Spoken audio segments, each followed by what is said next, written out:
Well, we're recording in so many directions that something will work. Yeah, well, That's the presumption, anyway. that's the presumption universally, I think. You try everything and something's got to work. Or not. Isn't that the multiverse kind of thing? Everything, every possibility. Multiverse, you try everything and nothing works. And you haven't tried everything. If you read the Bible and all the things that went wrong, you get the impression that God has to be there going, damn, I almost got that right. I'm sorry, I'll give you a rainbow.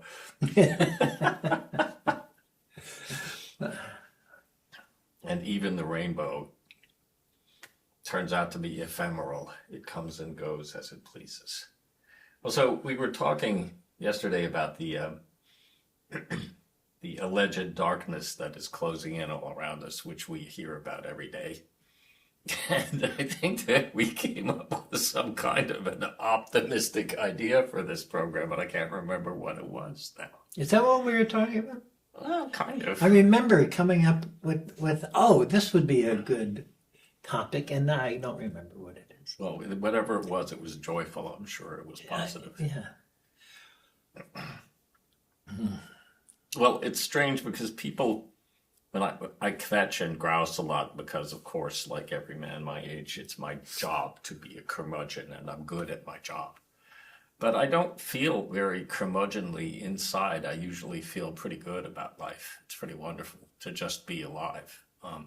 That's kind of the ground floor. And because of that, I feel that I have permission to bitch about everything. No, that's interesting. I left my house this morning, and after two conversations with family, and I was feeling low. Mm. And I walked down the driveway, and the garden bed that's in the driveway is full of arugula, Mm. and the sun was shining on the leaves. Mm. And I felt this, I was going to say joy and happiness, this lightness in my chest, and associated. Here we have these solar panels, these green solar panels, taking in the sun and putting them into the earth. Mm-hmm. And for that moment, everything seemed part of, not a plan, but part of life. Mm. I had a similar moment this morning when I was on my way up to the chicken coop. I caught a stray vine of unidentified nature. It was one of the locals that had just made its way across a piece of Osage orange that I polished for the railings up there, and I looked at it and it was beautiful. The green was good. The shape of the leaves was good. And I just saw the goodness in it, and it wasn't complicated. It was like arugula. Everything that you needed was in its shape and its color and the fact that it was just there. And I think that for me, what you're describing with the arugula is at the heart of this impression I keep having, and I talk about a lot, blah, blah, blah, that there is a goodness at the heart of the cosmos, and it's in every particle of the cosmos. It's in there somewhere. It gathers itself together into arugula or a vine, and then we notice it more, but it's always there anyway. Whether we're there or not, I feel that the goodness is here with us, and Then what are we here for if not to feel good? But And to it's feel the good. well, there's a difference, and I agree with you, but it's to feel the good, not my good. Yes, yeah. When I feel good, that's a matter of lust or desire, and I'm I think we have permission to indulge in that a little bit. But if we're moving towards an inner responsibility, we are there to receive the good, an objective good, not the one that belongs to Lee. because that leaf doesn't belong to me. And here's another Lee word. It's glorious. It has glory in it. There's something You're amazing taking about credit it. for glorious? Well, no, it's just that I No, use just that for- word a lot. I have no credit for it, but I use it constantly because when I encounter goodness, I always feel that somehow it touches on that. I just flashed on a comic book, like a graphic novel kind of comic book, where Lee meets goodness in an alleyway and glory appears. And And then they mug him. And I say, take all my money. It's okay. yeah, it's not really mine. Getting back to what you were saying, though, I was very touched. Because in this experience of the goodness within arugula or your local vine,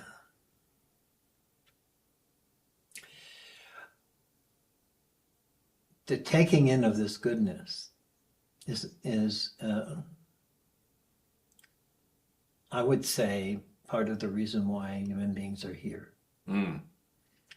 And in order to take in this goodness, I'm thinking that it's separate from my subjective life. Mm-hmm. My subjective life, I could be, I couldn't be, I might be able to appreciate it, I might not be able to appreciate it. Something might be disturbing me, like I was this morning. But separate from that, completely separate, maybe a different part of the organism, there was this appreciation for goodness. The sadness didn't go away, all that didn't go away. But in a way, I had a choice of giving up my pain or my suffering and taking in this goodness, or staying with both. Mm-hmm. Well, if Meister Eckhart were commenting on that, he would say that to stay with both is the higher calling. I feel sure of that. And that whole bit that I just finished reading online, Sermon 9, is actually about having both of these things, both good in their own way. But it's everything that you say sounds exactly right to me in my experience. We're here to receive this goodness, and it's peculiar to me that hymns and church services and religious things are full of descriptions of that, and yet nobody seems to connect it to that famous comment of Christ, the kingdom of heaven is within. It's an inner goodness that we're searching for. Everyone thinks that goodness is in the bigger paycheck and the Tesla and more guitars if you're a musician like me, but that's not where the goodness is. I'll just take the guitar example. The goodness is in the shape of the guitar, the wood it's made of. It's in the art that created it, not the object. What about the music that comes from it? That's yet another layer. But it reminds me of something that, and here comes the doom part back in.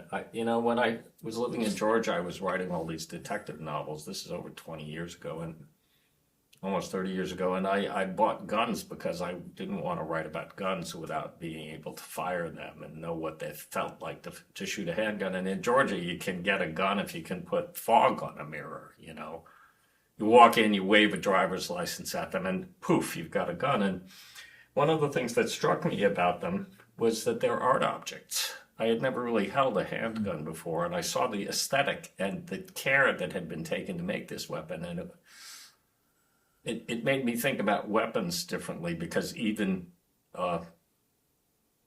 you could say that even art is weaponized, but you could also say that even weapons are aesthetic, that nothing can escape the question of the aesthetic, of the goodness, of the form, the shape, and the color. All of that's part of the goodness. So long thought, but...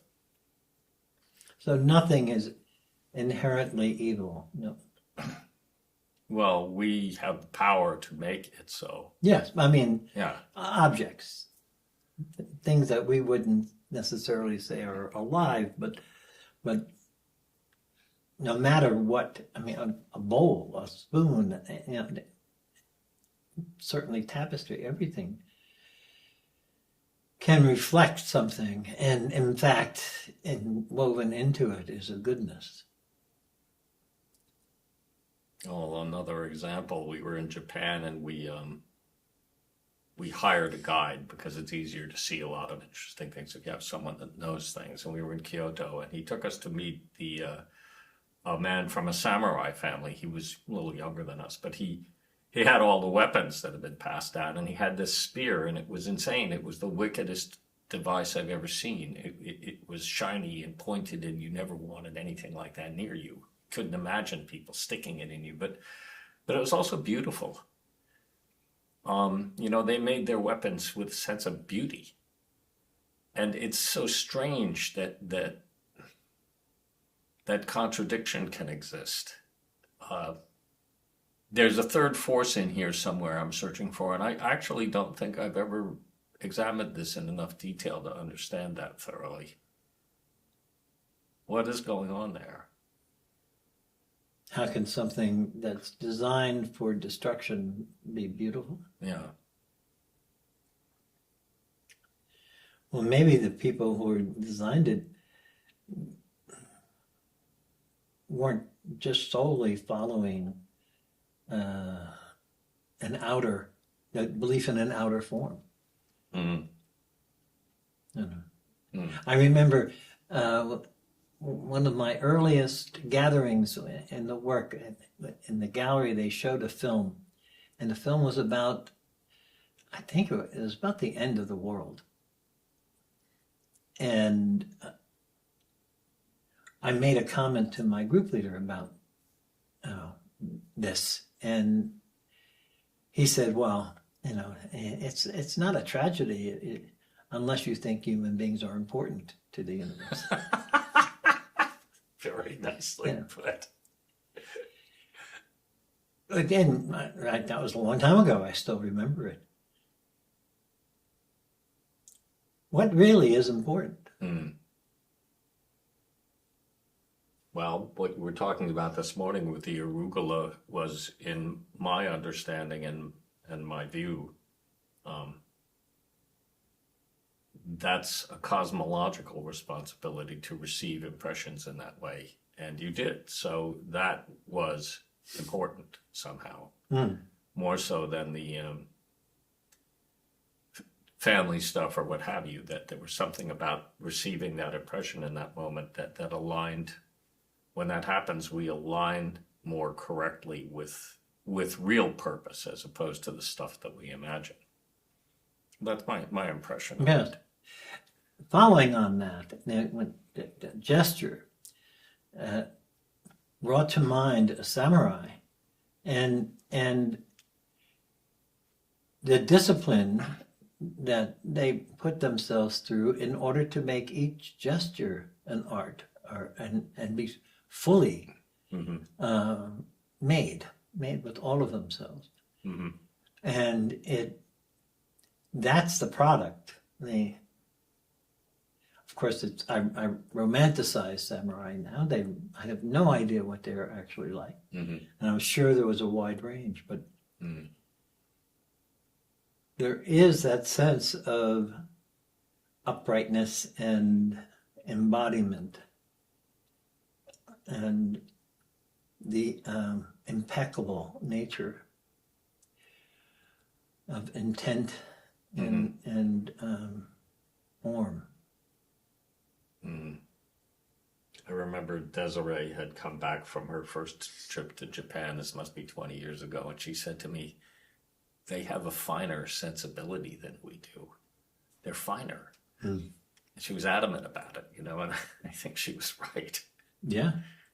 Well, I heard the same thing about people coming back from Paris. They understand something we don't have.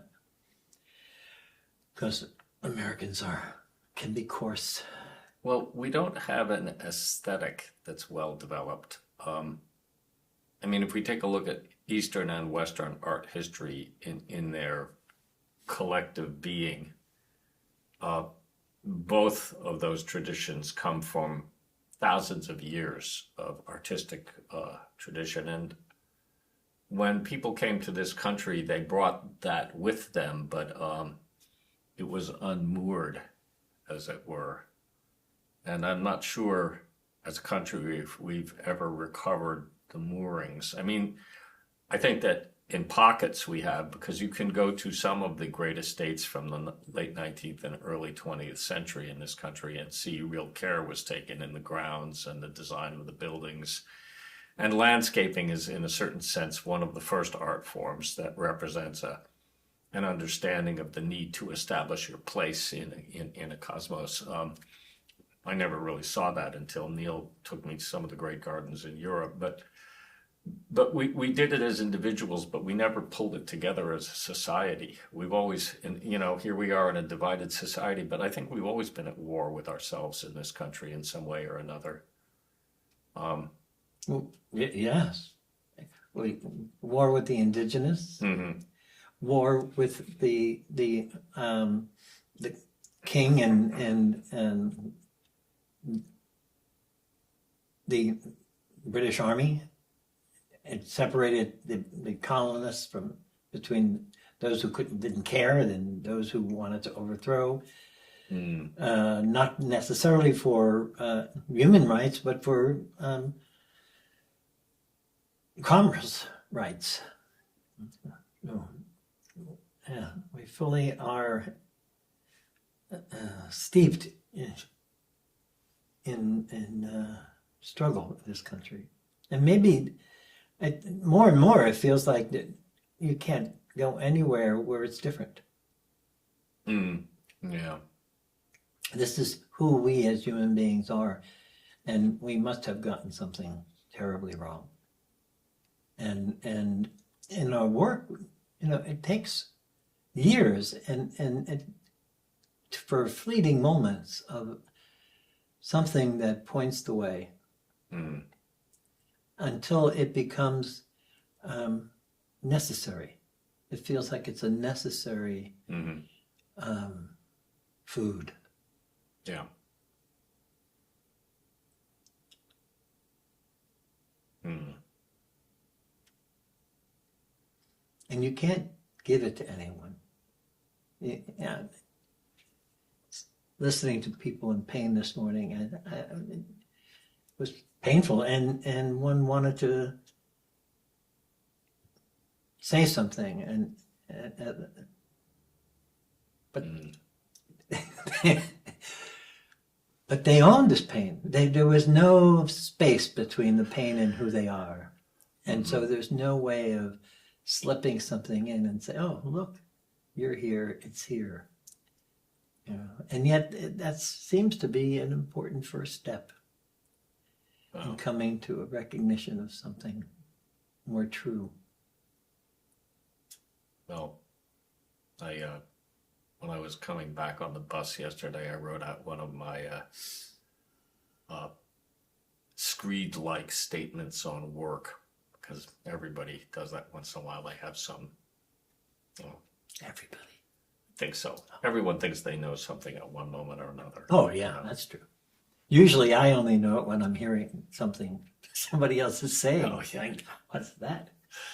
Yeah, but what I wrote down was that we think that there's an alternative to being within our sensation as the beginning. We think there's any alternative. We want to pursue ideas or history, quotes from the great ones, whatever. But there's never a substitute for being connected to the body as at the beginning. This is the only thing I know anymore. And I guess you could say, well, gee, maybe he's stupid. He doesn't understand the work. I don't know. I think that myself sometimes. It could be true. But there's a humility connected to being interested in sensation. It really grounds you. All of a sudden you see how many of the things that you quote unquote believe in are really unimportant. They're not as, for example, and I'm not being facetious, they're not as important as the arugula. these grand schemes we make up. Mm. And it reminds me of Walt Whitman and the leaves of grass, you know. These tiny things are extraordinary and miraculous, and we don't know anything about them, but we make these plans, you know, to be. And I think that being is simpler in a way. It involves this very simple action of connection first, and then other things could happen. Wouldn't it be great? I was just having this thought. Arugula is sitting there, and its roots are in the earth. Yeah. And that's where I'm sure their sensation is rooted in there. Yeah. And I it would agree. be great somehow if we could have that as a reminder that we can look down and go, oh, I'm not in the ground anymore. Mm. I'm Yeah, I've been pulled up by life. yeah. The grip weed of life, you know, it just rips us right out of the soil that we were in. But that's not, life doesn't do that, does it? Well, Our it's, conditioning response yeah, to you're life you're doesn't. right. I mean, when I say life, I mean we, but you know. Yeah. Well, it's intriguing because roots to plants form all of these extraordinary and very intimate relationships with other things in the soil, with fungi and bacteria and nutrients, elements, water.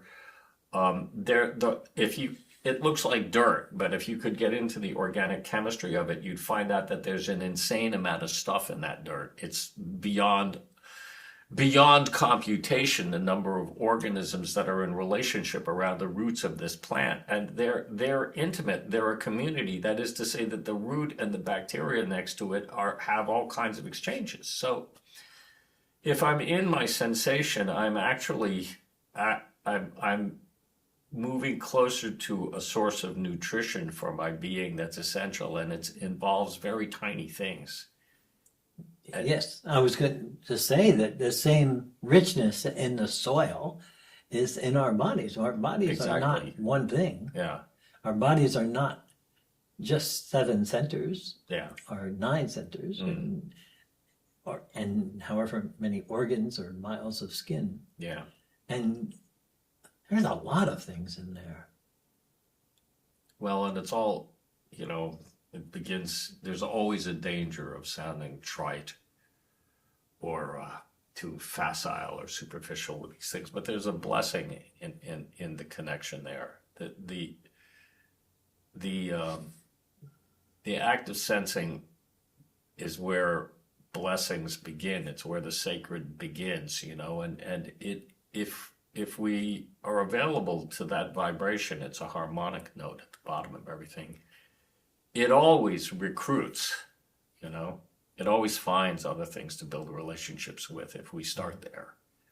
I don't even need to tell it to, because it naturally finds its way towards the arugula. That's the title for this episode. Towards arugula. That's aspirational. It really is. To move towards arugula would be a level up for us. Sprouting the seeds of consciousness. There you go. Well, I don't know. We're probably running 20 minutes. Maybe we should wrap it up on that. You think? Or do you have other urgent I'd matters like cover? to end my meal with a salad. Ah, okay. Well, so what are the ingredients? Arugula right now. I'll blow it We'll up. just stop there. Yeah. But because we're humans, we're going to put some vinegar on it. Yeah. Yeah. Oil and vinegar, lubricant Garlic, and salt, acidity. and pepper. But just taking them right from the garden is wonderful. Mm. Yeah, I do that a lot. I go out and I just pick stuff and eat it right there. Mm. It's very simian of me. Like a little bonobo eating vegetables in the wild. What a lovely image. Mm. Mm. Well, thanks for coming today. As always, it is deeply appreciated that Yeah. you're here. Deeply enjoyable.